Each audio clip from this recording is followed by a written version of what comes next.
Hello, and welcome to the Athenaeum of Philadelphia. I am Tricia Altman, the Director of Programs and Engagement. Founded in 1814, the Athenaeum is a membership circulating library, a research and collections library, and a public forum with a robust schedule of lectures, performances, film screenings, and discussion groups throughout the year. This year, to celebrate the semi-quincentennial, the Athenaeum has been proud to partner with the Consular Corps Association of Philadelphia to present a series of international design lectures on the theme, The Power of Place, featuring speakers discussing design in and inspired by countries across the globe. Today, we are delighted to have with us architect Eva Jensen. Born and raised in Denmark, Eva is the founder and principal of Eva Jensen Design, an architecture and design studio based in New York City.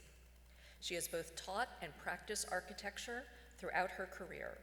Her international body of work includes museums, educational institutions, corporate office buildings, high-end residences, and master planning, as well as installations and public exhibitions. Before we begin, I'd like to express our gratitude to the Honorary Consulate of the Kingdom of Denmark in Philadelphia for helping to make this event possible. With that, please join me in welcoming Eva Jensen.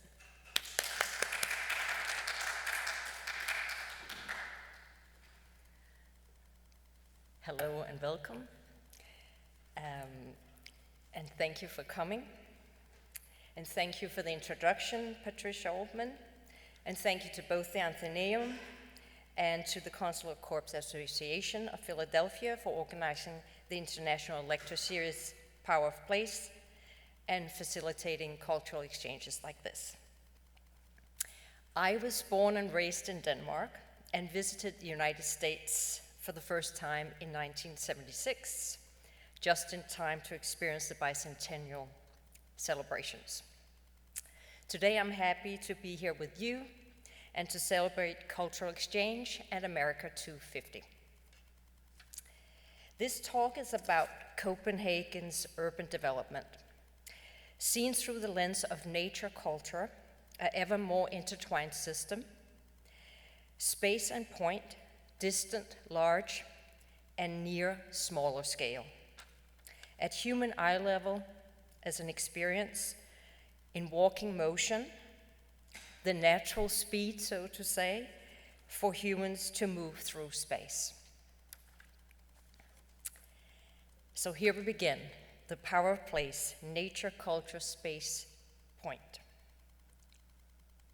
Copenhagen. Copenhagen, the capital of Denmark, and the new Danish and Nordic design culture has in the recent decades come into focus relating to livability, sustainability, and urban development. Emerging amid globalization, more interrelation, and the challenges of climate change. Stimulated by Copenhagen's urban development over the recent decades, Danish design and architecture have significantly impacted both Denmark and the international community. We will explore a selection of the main projects that have been done. And you see here, this is Copenhagen Center. One big project we will talk about is Ørestad, but we will also revisit some of these along Amager, Lynetten, and especially also North Harbor.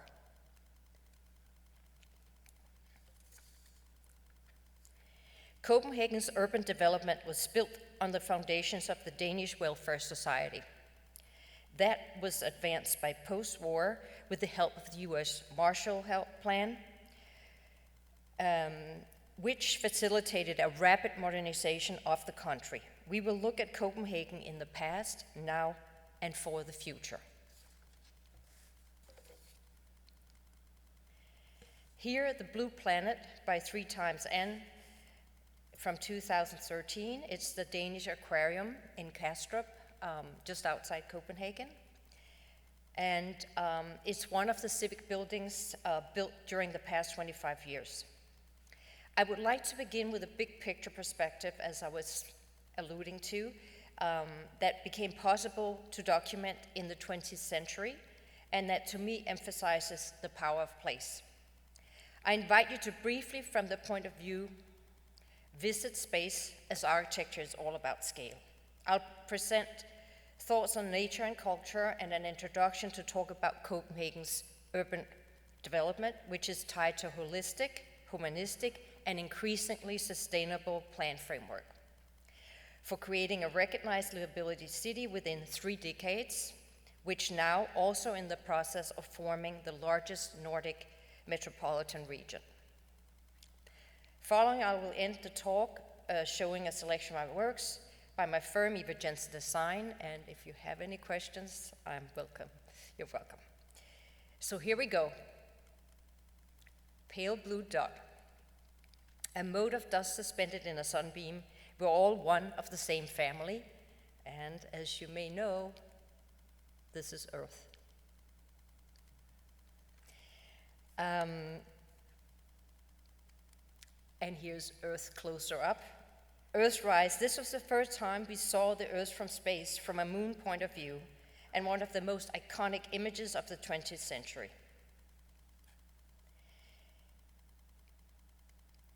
Nature can be defined as the source of a resource of all material and life. Everything is nature in different states and form processes. As culture forms nature, clay becomes brick, when stack makes a house, and so forth. Here are 2 images taken by NASA this April by the Artemis II crew from the Integrity spacecraft. Hello, world. And we, this spring, celebrated Earth Day 2026. This year's theme is fittingly our power, our planet. Earth Day was initiated here in the US in 1970. Henry David Thoreau is widely considered a key inspiration behind the environmental movement. And now we come closer to Earth. Walking in nature and wilderness is the preservation of the world. We need the tonic of wilderness. And there is a quote from Henry David Thoreau's book, Walden. I'll just jump a little into, we can never have enough nature. We must be refreshed by the sight of inexhaustible vigor, vast and titanic features, the sea coast with its wreck, the wilderness with its living and decaying trees. We need, it goes on, we need to witness our limits transgressed and some life pasturing freely where we never wander. And as we know, with a larger population, land use is more and more increased and less wilderness, so it's sort of forecasting that. The Nordic landscapes are diverse and the surrounding seas unify them, helped by the horizon and the vast skies and cloudscapes above. The Nordic way of life promotes a year-round daily connection with the outdoors and mental and physical well-being. Bicycling helps. So the Danish coastline is the Danish wilderness, a sea and skyscape. And here a reference to a summer evening on the beach at Skagen by the Danish artist Piers Krøyer. Denmark is mostly a cultural landscape consisting of cultivated fields, rolling hills, villages, and urban centers. Denmark's wilderness is the roughly 5,400 miles of coastline, featuring extensive white sandy beaches, dunes, and over 400 islands. The diverse, largely unspoiled coastline makes it one of the longest in Europe. Walking in urban centers is another way, which here on the walking street, Strøget in Copenhagen, we'll come back to that. The sea, the sky, the horizon, and the cloudscape, the Nordic light, the midnight sun, and the northern lights, nature's influence on the Danish culture. Here, a couple of examples from Danish nature's influence on the arts and crafts by 2 contemporary Danish artists. 3 pieces by textile artist Astrid Krog. The titles are the name of her pieces juxtaposed to Danish Nordic landscapes.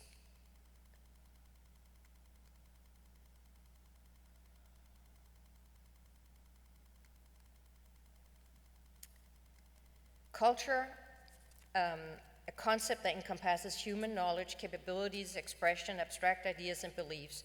Culture often originates from or is attributed to a certain region, as nature forms culture. Nature and culture are not just linked, they are co-constituted and emerge through their interaction, shaping each other constantly. And here we have 3 pieces by artist Thor Ur. The title is also the name of her pieces, juxtaposed to Danish landscape images.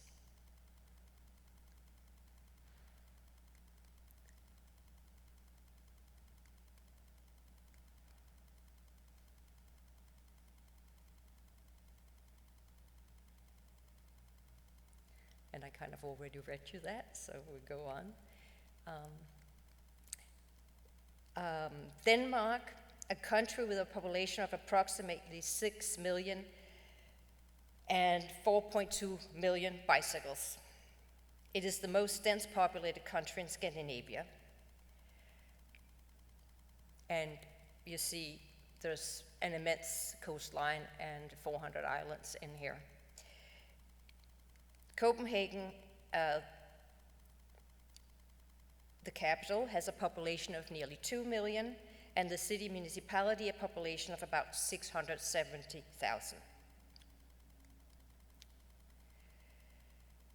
The city of Copenhagen, as many of you may know, was from 2023 to 2025 officially designated as the World Capital of Architecture by UNESCO and the International Union of Architecture, UIA.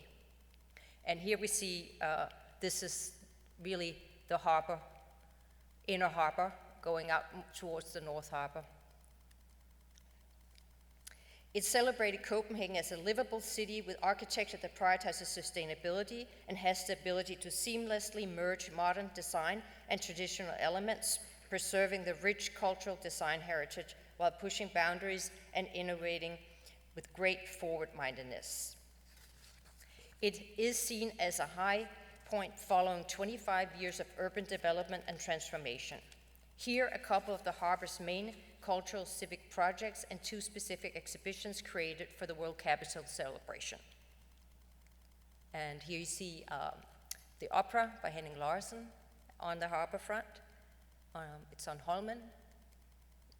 Here, the Royal Playhouse Theatre, also right on the harbor front by Lundgaard and Tranberg.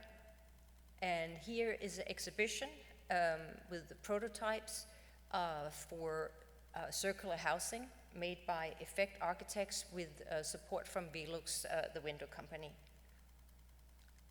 And this is a Reset Materials, a exhibition created with architects with the support from Dreyer's Foundation, really going into biogenic materials and so forth, and that was at Contemporary Copenhagen. Along the recent allocate as World Capital of Architecture and relative sustainability, Denmark is the highest ranked of all countries surveyed in the relative to sustainability. Denmark is the highest ranked of all countries surveyed in the Climate Change Performance Index, CCPI, and holds its ranking of 4th, which is the topmost ranking in 2026. And Copenhagen municipality is in the forefront of driving this, and have in 2021 reduced CO2 emissions by nearly 75% compared to the base year of the climate plan from 2005.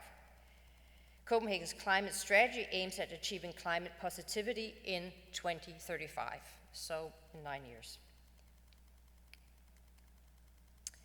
In respect to livability, the Economist Intelligence Unit, EIU, in their Global Livability Index for 2025 ranked Copenhagen the world's most livable city.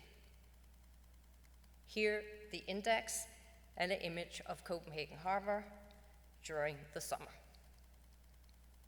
So how does a city achieve a transformation as Copenhagen has undergone here the past 25 years? It starts with a plan. This is the finger plan from 1947. It's a planning framework, and of course you could see it's a very good symbol, the hand. We all have, hopefully, one or two of those. And it was conceived and published as a planning framework for the Copenhagen capital region by two architects. It's been described as an ingenious plan and by many considered one of the biggest Danish planning achievements. So it has since then formed the basis of Copenhagen's urban development, concentrating suburban development and city growth along the five fingers. And what is interesting is that the transit system, the S-train, really shaped the finger plan. So you see the five fingers here, and they really supported the suburban development so that people could commute by public transport to the city. And this was done while preserving these green wedges between the fingers, so you had that mix of suburban development and nature. The plan has continuously been updated through the years, however, not significantly since 2007, and it does not adequately address current climate challenge and commuting in between the fingers. We'll come back to that. An updated finger plan 2.0 is expected issued this year. Now let's take a look back to what Copenhagen was like from the 1950s through the 1990s. Copenhagen 1950s had a strong bicycle culture. However, post-war private cars entered the streetscape supported by the Marshall help. The Danish Well Society was in the making. Copenhagen still had a working harbor, and you can see Burmeister Wayne, which was the biggest shipbuilding company in Copenhagen. This is one of the halls, shipbuilding halls here in the inner harbor. And you can also see both car and bicycle and pedestrian traffic. This is 1960s. From the 50s to mid-1970s, the modernization of the Copenhagen region was rapid, with more square footage built than in many past centuries. So, incredible amount of building. Copenhagen was one of the first cities in the world to try to ensure better conditions for pedestrians, only shortly after the large-scale invasion of private cars. And you see a stylish postman here with his cigarette. But you see many types of traffic, trams, buses, scooters, bikes. There's the whole thing here. Copenhagen made the first pedestrian street, which was converted into a pedestrian promenade in 1962 with Strøget. It had been a pedestrian street back in the 1880s, which you see here on a painting. And you also see how these squares, this is in 2006, is a square, but back in the 50s, it was a parking lot. And I think it tells the rest itself, the picture. Copenhagen in the 1970s had more pedestrian streets, and triggered by the oil crisis, a movement was formed to reintroduce bicycling in the city. And you see a huge demonstration here for better conditions for bicycles. That's at the municipality square in Copenhagen. The oil crisis of 1973, as many may remember, impacted the whole world, and Denmark severely, as the country relied on imported oil for over 90% of its energy. The OPEC embargo caused massive price surges, car-free Sundays, and forced a fast shift away from oil dependency. The impact changed Danish energy policy, prioritizing renewable energy. It initiated major investment in wind energy, district heating, and bicycling infrastructure, beginning Denmark's trajectory as a global leader in sustainable energy and urban design, and a shift back to cycling. Copenhagen 1980s, in the mid to late 80s, Copenhagen experienced close to 20% unemployment, a growing elderly population, and the city was close to bankruptcy. Deindustrialization, economic restructuring, and taxpayer having moved to the suburbs since the mid-1950s partly explained Copenhagen's predicament. A worn out and in need of transformation as a city. Copenhagen did make Nyhavn Quay pedestrian, you see it here, and that turned into an area, a very livable place, and became a major tourist attraction. The year 1996 marked the end of an era for the historic Burmeistervejen that I mentioned before, that we saw from this viewpoint, but this is their halls here, and this is the one on the further outer harbor. Burmeistervejen's whole area was transformed into office buildings here, first for a bank, right on the inner harbor, and opposite that, on the other side, the Black Diamond, which is the Royal Library. And here images from out to North Harbor and Free Harbor, and Tuborg Harbor, later development from the late 19s. Political since 1992, proactive steps had been taken to initiate an infrastructure development for 2 main bridge projects and a new city metro, the latter to be financed by the development of a new city area called Ørestad. More on this. The underpinning thinking was that great infrastructure with placemaking, culture, and security creates prosperity that will drive developers' interest and those more investments. And that strategy we'll discover, but it seemed to work. In 1996, Copenhagen was European Cultural City. The theme was rediscovering the city. It's considered a pivotal year that initiated the transformation from industrial decline into a European cultural metropolis. Becoming the European Cultural City was a milestone in Copenhagen's transition into a modern cultural capital driven by the larger development vision of the city and region. And the plan execution begins. And here we see I'll go back here. We see Copenhagen's, here the city, the old moats here, but this is the inner city, and this is the whole inner harbor, and we have North Harbor out here. So this is actually a newer aerial photo we see here. Consequently, the plan expanded Copenhagen with an aspiration to shape a new urban identity centered on its harbor front. A phrase was coined in the 2020s to describe this trajectory as the Copenhagen way.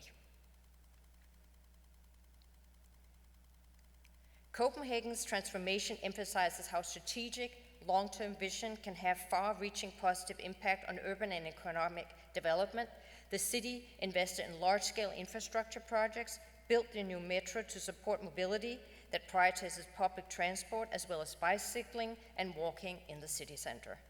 The city expanded with new housing developments and redevelopment of existing building stock with focus on quality of life and green spaces to retain families and taxpayers, along with prioritizing new cultural civic projects, public spaces, and clean harbor waters for the common good. These efforts brought prosperity to Copenhagen, promoting livability, sustainability, while elevating the city's international stature. And we will now go through these. These are sort of headlines of these developments that they focused on in the process. Pedestrianization, walking streets. Here, these are two important maps of Copenhagen, and we looked at Copenhagen 1962, and that here is Strøget with Gammeltorv that we looked was in the 50s, a parking lot. And this is 2021, and the red describes pedestrian walking streets, squares, and bicycle paths and bicycle bridges that has been incorporated into the city plan. These plans were prepared by Geel architects, who have been very important in promoting pedestrian walking streets in Copenhagen and along, across the world, in fact.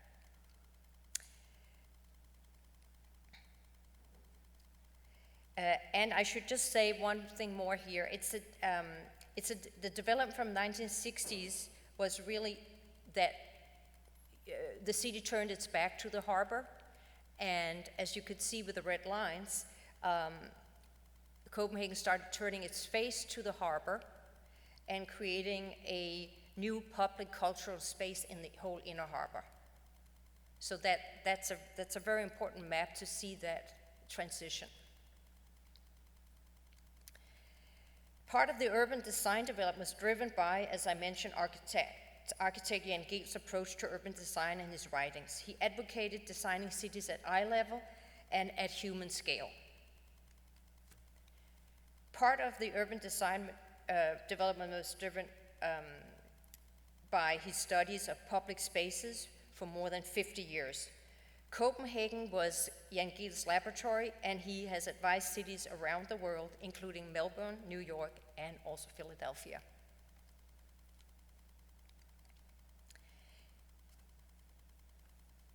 Copenhagenization is a design strategy in which urban planning and design are centered on making a city more accessible to bicyclists and pedestrians and less car dependent. Jan Geel was instrumental in the promotion and implementation of the policy in Copenhagen, and here he is on the walking street. Copenhagen has a strong bicycle strategy for the past 25 years, as seen on the map earlier. It has become a bicycle capital with a large cycle bridge and path network throughout the city, and this is reinforced by this map. The Copenhagenized Guide to Livable Cities prioritizes transport system with low CO2 impact as pedestrian, cycling, and public transport mobility systems. Large infrastructure projects were designed and built through the 1990s as part of the overall strategy for Copenhagen.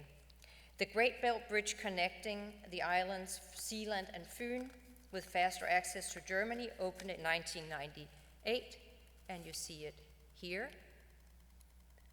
And the Øresund Bridge and Tunnel opened in 2000, 2 years later, connecting Copenhagen to Malmö in Sweden, and this is here.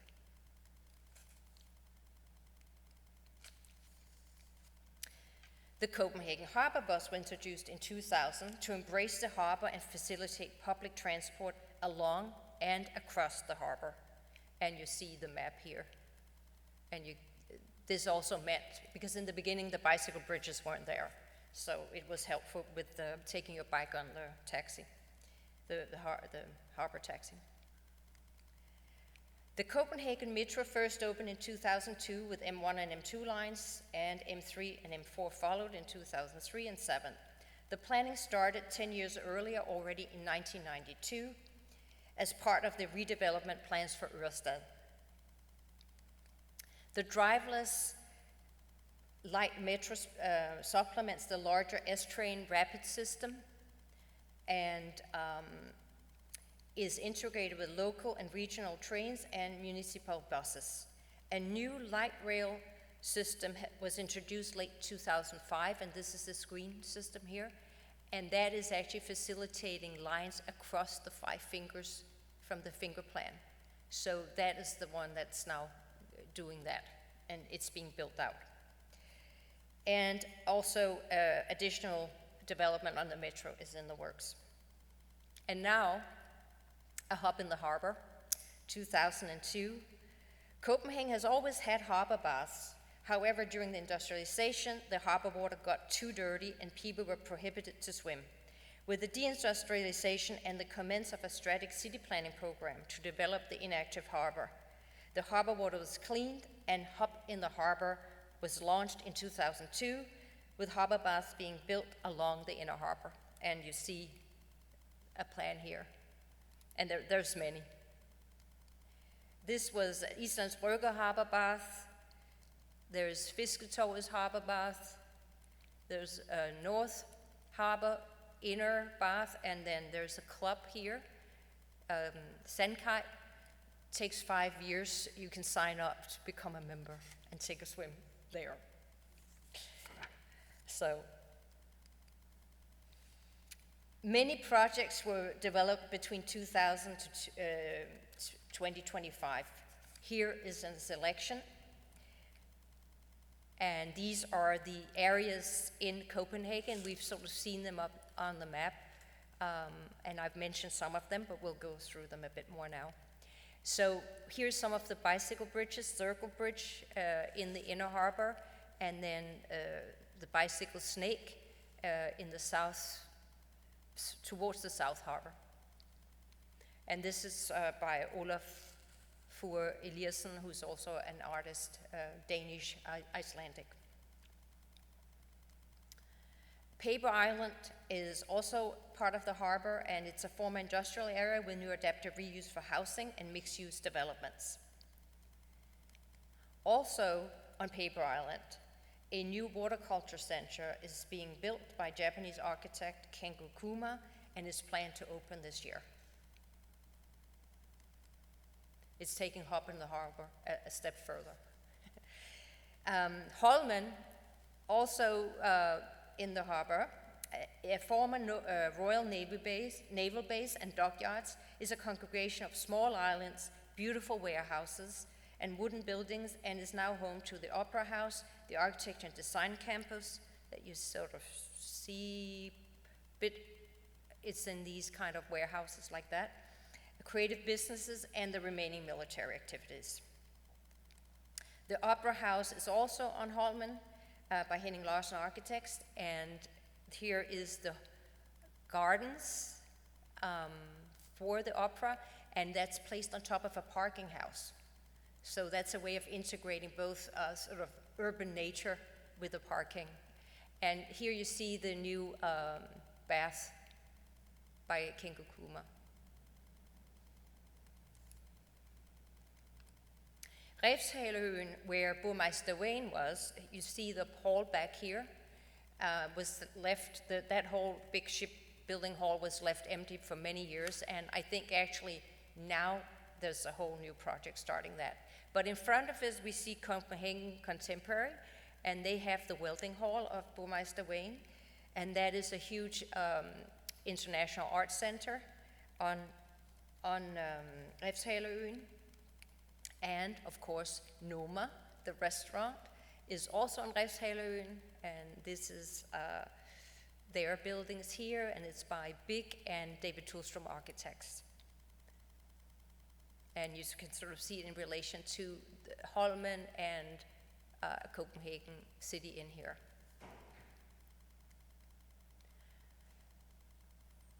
Copenhagen Amagerbakke is a waste-to-energy plant by Big Architects built in 2019, topped with a ski slope, hiking trail, climbing wall, an urban recreation center, and an environmental education hub, turning it into a destination. And you can see the climbing wall here. Amager Strandpark, or Beach Park, is just a bit further south of Copenhagen. And this is a huge, also reclaimed land built out, and here's the snail. This also meant incredible, it ignited real estate development in Amager, and it became a sort of whole new waterfront livable space with new apartment buildings going up. So,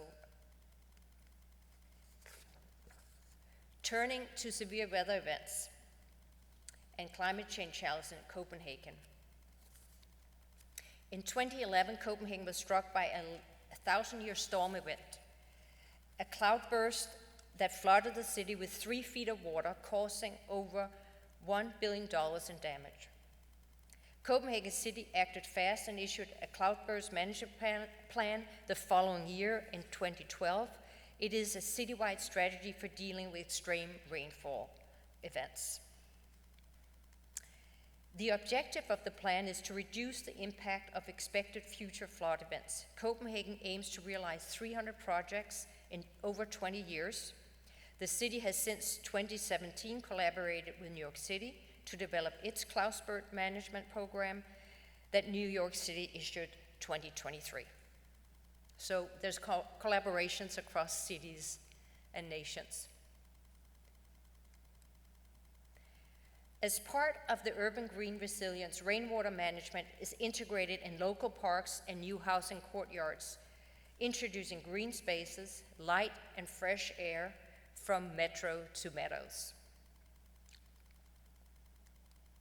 The Urban Resilience 330-300 is the tree meter rule for urban forestry and has been implemented in Copenhagen and mandates that every citizen should see at least 3 trees from their home, have 30% canopy cover in their neighborhood, and live with 300 meters of a high-quality green space. There's still work to be done. Copenhagen City and Port, here we again see the inner harbor going out towards North Harbor. Copenhagen City and Port development serve as an example of overcoming urban challenges. Many cities across the world, in particular older cities, are challenged by outdated transportation and energy infrastructure and underutilized industrial and waterfront areas, all which need to be upgraded for a radical changed economy. Here is what Copenhagen did. In the late 1980s, when the city was on the verge of bankruptcy, as I mentioned, and in the early 1990s, Copenhagen launched a strategic city planning program to develop its inactive harbor lands and to facilitate and finance Copenhagen's new metro and integrated infrastructure, while also revitalizing the city's economy in the process. And here you see Ørsted, we'll come to this shortly, but these are the main development projects. This really financed the metro, this whole development, and was the initiator of the whole thing. And that whole sort of vision was already started around the early 1990s, 92. And here we go up to the North Harbor and Lynetten. These are newer areas, and we'll look at that too. Facing the loss of its traditional manufacturing base and a stagnating economy, the city government took radical steps to initiate economic growth and entice people to move back into the city. And here are 3 development examples of what this strategic plan resulted in. Ørsted Development. The national government created the Ørsted Development Corporation in 1992 to revitalize protected land and to initiate the construction of a metro transit line connecting downtown Copenhagen to the Copenhagen airport, which became the catalytic move to begin the development of Ørsted. And you see Ørsted here, which is, it's still being developed. It's not finished yet. But here we have 2 residential projects by Big that were early. We have the radio concert hall by Jean Nouvel, and this is a student housing by Lundgaard & Tranberg, the same architect company that did the Playhouse.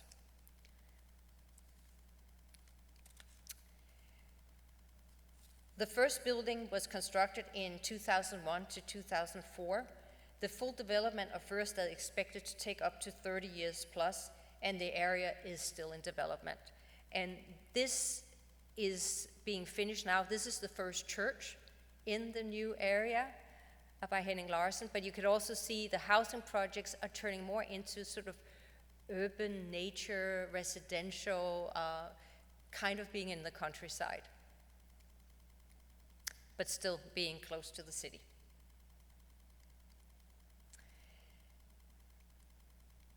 Building upon the success of Ørestad, a second newly formed government entity, Copenhagen City and Port, was launched in 2007 to redevelop harbor land that was previously used for shipbuilding and port operation, known as North Harbor. Here you see the North Harbor before the development, and you can note here the grain silo and the two Portland cement cylindric silos, but here you see images of Fria and North Harbor from historic images. And here you have North Harbor. And this is called Tre Kroner Fortet.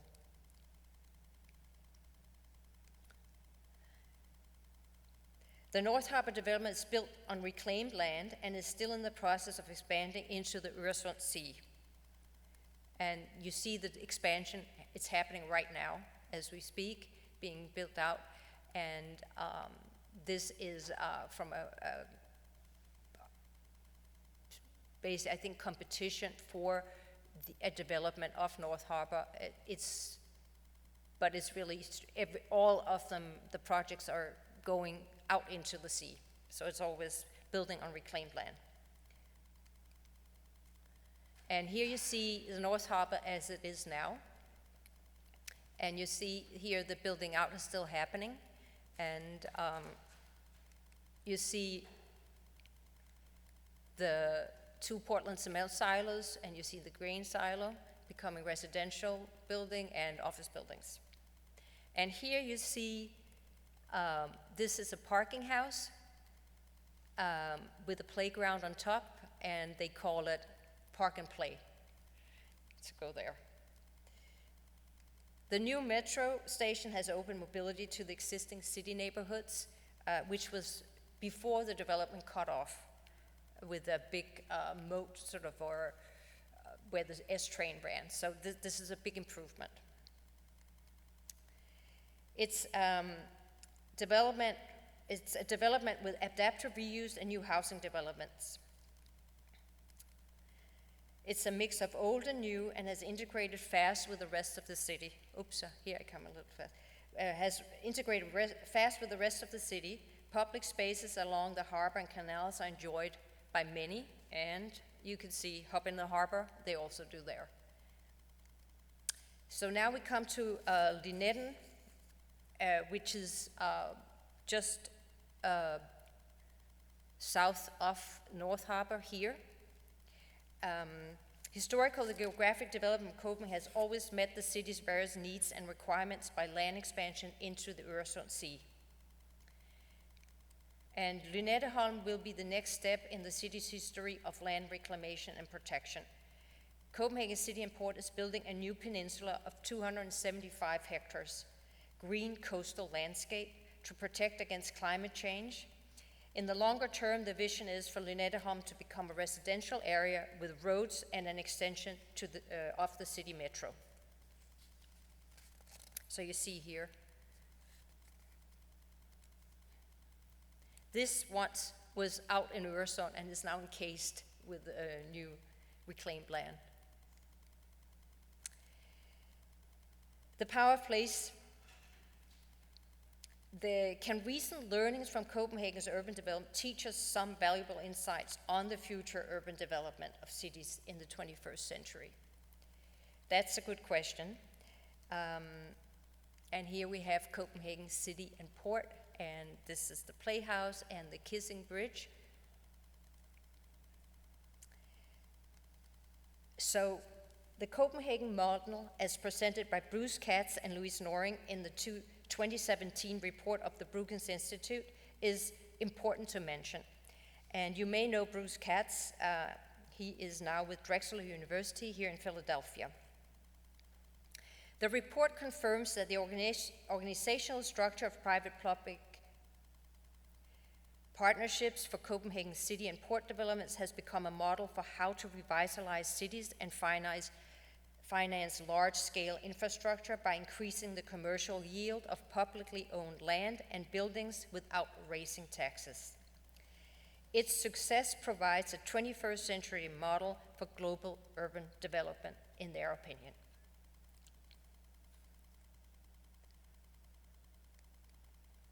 Key points for US and global cities are, according to them, make public ownership transparent, bundle assets by merging public entities, encourage state and local government collaborations, insulate development from political interference, enable long-term thinking and stewardship. And the plan continues. The Finger Plan 2019 is still holding up, building further and further out into the north of Zealand and to the south of Zealand.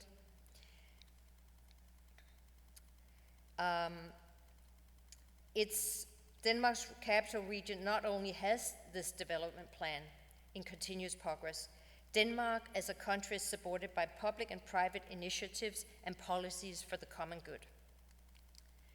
Denmark has a National Danish Architecture Center, DAC, located at the Blocks building here on the Inner Harbor. And Denmark is fortunate to have a philanthropic association as Realdania, whose mission is to improve the quality of life for all by improving the built environment, while also financially supporting the Danish Architecture Center. As a modern philanthropist, Realdania is a change agent. The strategy for 2025 to 31 is threefold. The power of place, reminding us of the theme for this lecture series, the potential of architecture, and the future of construction. To further sustainability of the built environment, the Willem Foundation, related to the Velux window company, in 2026 initiated the SEBA program, Civil Engineering and the Built Environment, is what it stands for. It's a record-breaking research grant which is given over the next 10 years to 4 Danish universities to accelerate the green transition with the intent for Denmark to become a leader in this. Denmark also has national architecture policy starting 2007. Initially, it focused on quality in the built environment, valuing the cultural heritage and high standards for Danish architecture education and architecture export. Since then, the policy has shifted to prioritize sustainability and the reduction of CO2 emission, which is still a priority. However, the new 2025 policy is prioritizing circularity, along with holistic planning, urban nature with embrace of cultural heritage, and diverse housing types, calling for strong collaboration between public and private actors to facilitate a fast green transition. The Copenhagen Way was a phrase coined to describe Copenhagen's transformative trajectory that emphasized how strategic long-term vision can have far-reaching positive impact on urban and economic development. The Copenhagen Way, in recap,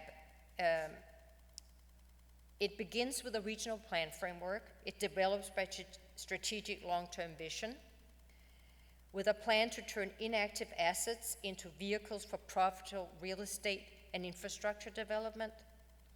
This is constituted with a public-private partnership. It is advanced by research and innovation. It is reinforced by governance structure and guided by policy. And it's realized by continuous development, assessment of future challenges, goal setting, bold action, and execution. Copenhagen's transformation from near bankrupt city 30 years ago to the world's most livable city is a testament to the fact that it is possible to achieve transformation and transformative urban impact in a generation. And it is also a testament to the powerful role cities can play in building a more resilient future. Copenhagen has delivered growth and competitiveness and achieved this while improving livability, protecting social equity, and advancing environmental ambitions.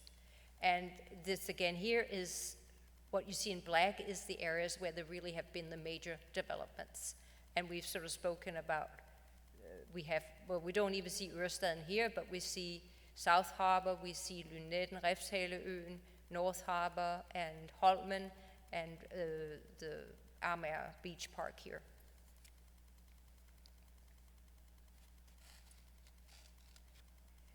In the modes of collaboration across sectors and strategic approaches that have enabled quality transformation, that is part of the Copenhagen way in practice. It is these foundational ways of working that is referred to as the Copenhagen way. And Copenhagen way forward, Copenhagen is aiming at energy independence and connecting with European cities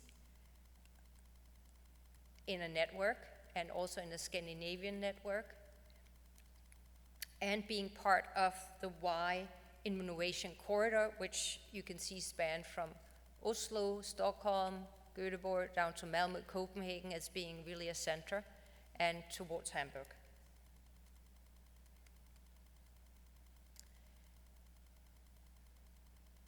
Copenhagen and Stockholm are emerging as leading European innovation hubs, driven by strengths in renewable energy, industrial technology, and healthcare. Also, the Fehmarn Belt Link, which is an 11 miles tunnel connecting Denmark with Germany at the Fehmarn Belt in the Baltic Sea. This will connect Copenhagen to Hamburg by train in 2.5 hours and be pivotal thing for the Nordic countries to continental Europe. And it's expected completed in 2031. There's a greater Copenhagen action plan for Copenhagen and Malmö to be the largest metropolitan region in Scandinavia. This may not be known to many, but it was actually already conceived as a plan back in 1974 by the European Union. And it is now coming to the forefront. And it's also being realized by the bridge connections and just by that whole closeness that we have with the infrastructure.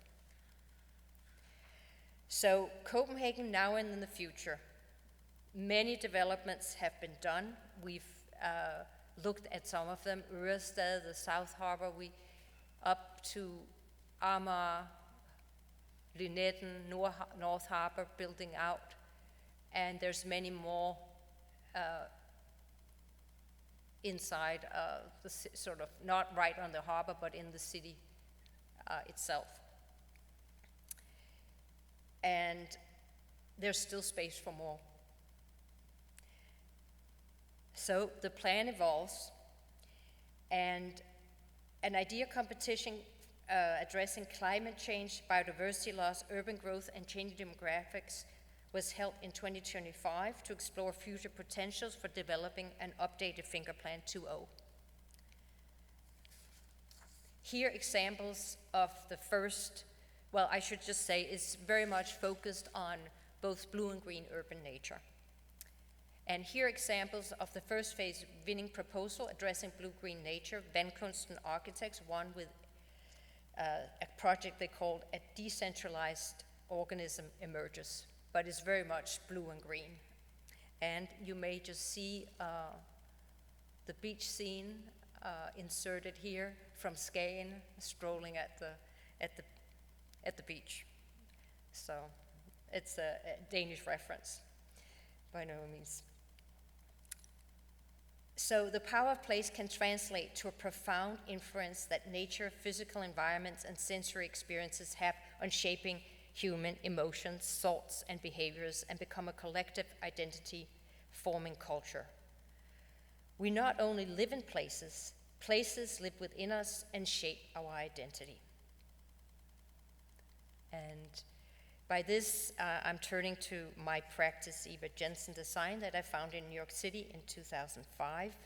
Here, the studio DNA synthesis diagram for the practice, research, and innovation of architecture and design through technology, the sciences, and the arts. The power of design connecting people with nature and culture. And it's never-ending 8, the number 8 motion. It all feeds back and forth.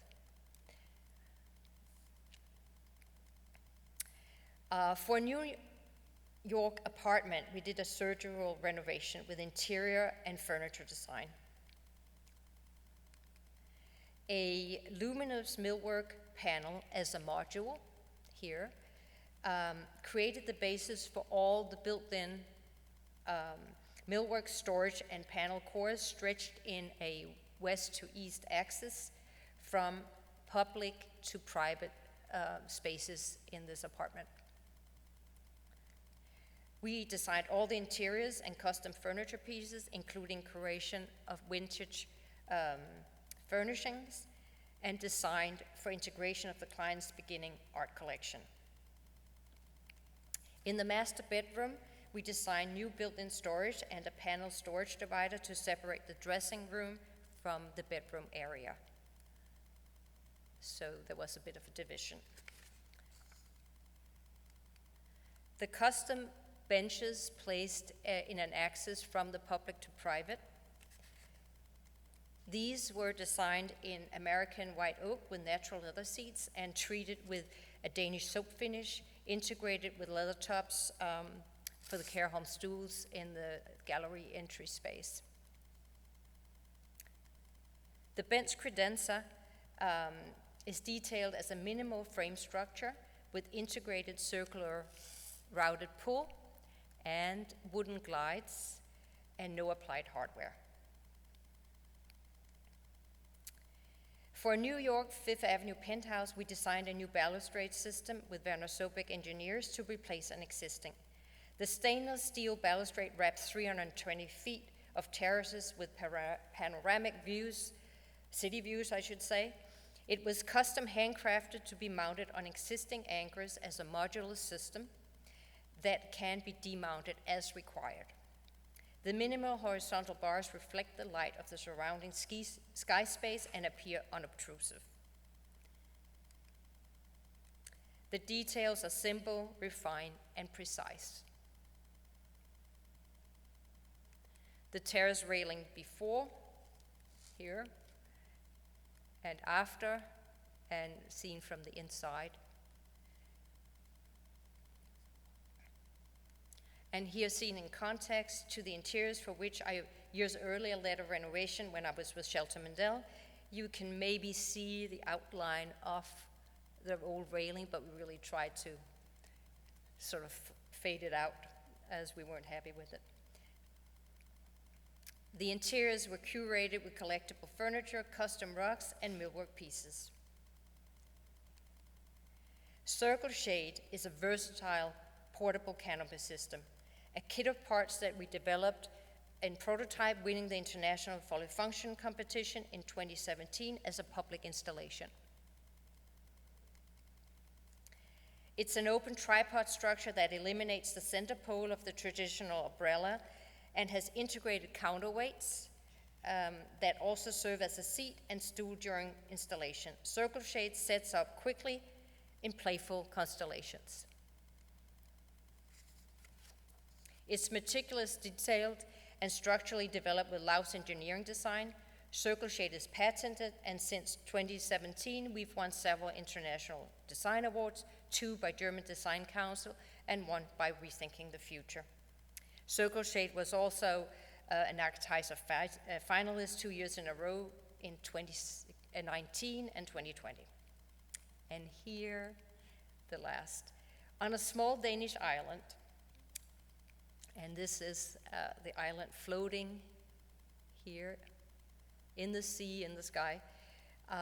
We renovated a summer cottage for adaptive reuse. The property faces a preserved land zone and at the island's lighthouse. So it's right out here, here's the lighthouse. And you can sort of see here from the property, the lighthouse here. Most furnishings, including the kitchen setup, are portable for flexible use and ease of storage. We worked with the island's old school carpenter who did the renovation and custom built a new removable windows for the enclosed porch space, including the French doors. So these actually are hinged on and can be taken off. Initially off the grid and now on the grid, the project explores indoor-outdoor living and simple sustainable design practices, a work in progress. A laboratory, maybe the studio's Walden. And here, there we go. This, I don't know, I'm not sure why, this is cut off. Blue marble. In closing, another view of blue marble, an iconic photograph, in one sense, very abstract when seen from afar, and in another sense, so real, unique, brilliant, and spectacular, spheric, as a round globe ball suspended in cosmos. To me, it signifies power of place, of nature, culture, and a unifying point for humanity in space. Thank you for your time. To say, yeah, we have challenges there, and we're dealing with them. Because we are we're very much agriculturally based in how we use our land, and fertilization is part of agriculture. So it's also about striking that balance. And there are a movement to purchase land and let it sit still and stop fertilization in Denmark right now going on, and rewilding in a sense. In Copenhagen, you may say all the good success makes real estate more valuable. And even though there are social equity could be mentioned as something that maybe it's going to be harder for young people to start a family in Copenhagen and buy a house or an apartment, so they would move north. And the finger plan will continue going further and further north. That could be one, but their regulation is still that there has to be 25% of social affordable housing built, which is the quotas have always been kept. So they are trying to regulate it, and they're aware of it. But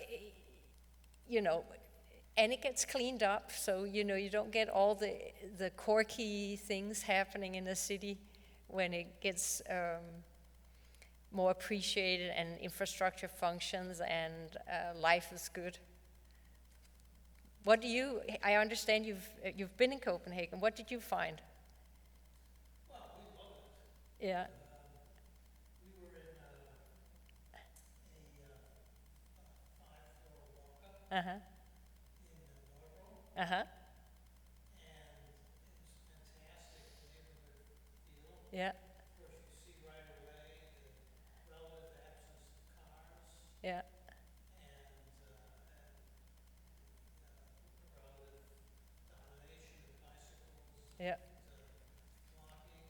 And one of the really striking things was how many things happened sort of naturally out of the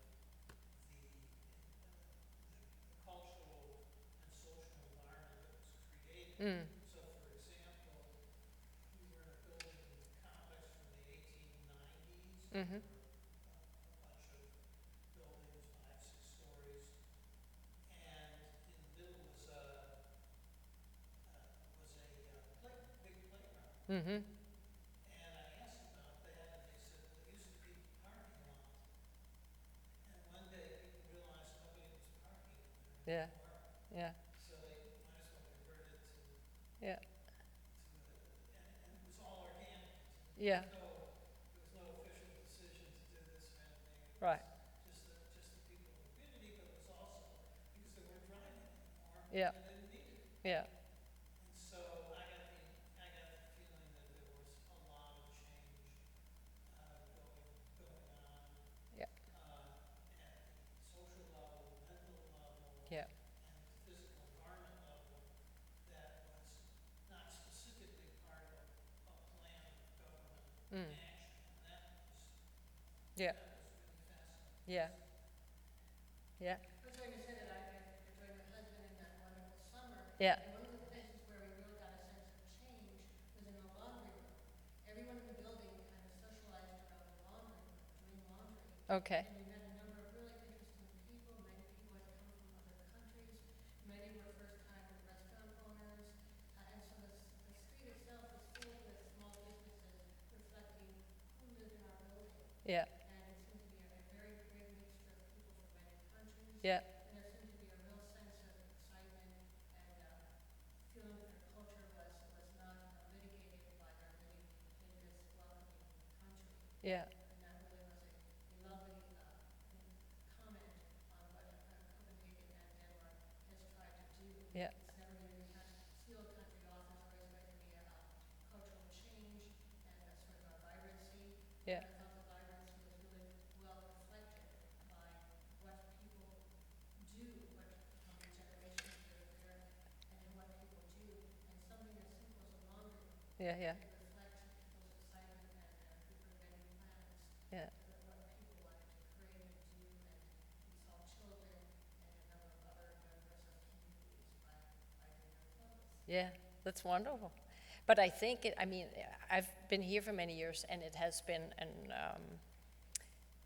a immense change, and especially the last 10 years, a lot of,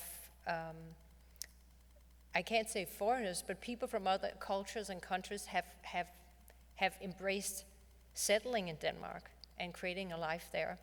And I would say Copenhagen is multilingual. I mean, nearly English is a business language now in Copenhagen. If you go in a store, you have to speak English nearly, and a restaurant for sure. And so there's been a lot of changes. So I mean, I think it's good that it's become more international. The Nordic countries are, in general, very homogeneous. But Denmark, Copenhagen, and also Malmö and Stockholm have a lot of cultures. But so there's a big change happening in the Nordic countries, in that sense. Yeah. And with the development that started with the EU between Malmö and Copenhagen, is that how is that progressing? Is there a true balance between the scales of the city? Malmö is much larger, isn't it? No, Malmö is smaller. Malmö is smaller than Copenhagen. A lot of people from Malmö works in Copenhagen. They go back and forth for the day. It's a bit like a Mexican border city going, El Paso to Juarez or something like that. But I think it's more with the bridge and the tunnel. I mean, it really, before that you had to take a ferry. It was still not too bad, but that direct access, also trains go on that. It's fast to go from Copenhagen to Malmö. And it's just, we're still, we're different cultures. We're Scandinavian, Denmark, part of southern Sweden have been part of the Danish culture in history further back. But we're still, different languages. We understand each other, speaking each our language. But it's interesting that it's happening, because it's really strengthening, I think, the understanding of what Scandinavia can create and do in innovation and as a hub and business. So exciting things. In addition to policies to stimulate new construction, were there sort of government policies in place to affect the preservation of historic structures, both residential and commercial? Yeah. So since 2007, we've had an architecture policy. So not only there's a national architecture policy, but there's also each municipality, most municipality has an architecture policy. On top of that, we have the cultural ministry in Denmark is divided into the different arts, but also culture and heritage, which is basically and also it's in the policy that take care of the architecture heritage. It's in the architecture policy, but we have a ministry that does that, and that is old castles, buildings by recognized architects. It could also be more anonymous buildings, but that has a significance. But that's a big job in a small country. But yeah, so we have that, and we like to look after it. Yeah. Well, thank you for being such great listeners. Thank you, and great questions. I thank you. And I hope you'll visit Copenhagen again. And I think it could be good to have a Philadelphia-Copenhagen exchange. Because I think, you volunteer? For the Copenhagen part. Yeah. No, but I think it sounds like Philadelphia could really wants to do something. Well, it has good bones. Yes, absolutely. 17th century Yeah, I mean, land city. it's the brick. I mean, I think there's so many beautiful brick buildings here, and there's such a nice atmosphere in the city. We've got like really good universities, Yeah, urban centers. People are really interested in solving some pretty fundamental issues. yeah. Well, you have great universities here and great institutions. But